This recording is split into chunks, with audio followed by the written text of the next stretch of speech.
जय श्री कृष्णा। ज्येष्ठ मास का महात्म्य। पहले दिन का पहला अध्याय। पहली कथा। सुनने से कई जन्मों के पापों का और दान करने से 7 जन्मों की दरिद्रता का नाश होता है। जेठ माह के पहले दिन की कथा का सार संक्षिप्त में यह है कि बालक जो अपने घर का सारा काम अकेले करता है जबकि उसके परिवार के सदस्य आराम करते हैं, भगवान श्री राम से शिकायत करता है। भगवान राम बालक को समझाते हैं कि उसे अपने कर्तव्य का पालन करना चाहिए और दूसरों से भी काम लेने की कोशिश करनी चाहिए।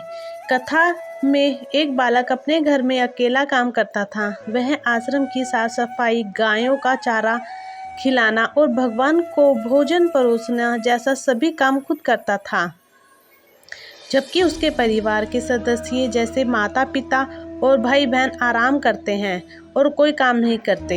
एक दिन बालक को यह देखकर बहुत दुख होता है कि उसके परिवार के सदस्य काम नहीं करते और केवल आराम करते हैं। वह भगवान श्री राम के पास जाता है और उनसे अपनी समस्या बताता है।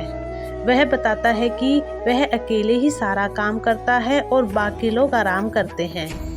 भगवान श्री राम बालक की बात सुनकर उसे समझाते हैं कि घर की हर व्यक्ति को अपने कर्तव्य का पालन करना चाहिए। वह कहते हैं कि अपने परिवार के सदस्यों से भी काम लेने की कोशिश करें और उन्हें कर्तव्यों का पालन करने के लिए भी प्रेरित करें। भगवान श्री राम बालक को यह भी समझाते हैं कि उसे केवल अपने परिवार के सदस्यों पर निर्भर नहीं रहना चाहिए बल्कि दूसरों की भी मदद करनी चाहिए। वे कहते हैं कि उसे अपने आसपास के लोगों की मदद करने और उन्हें काम करने के लिए प्रेरित करने का प्रयास करना चाहिए।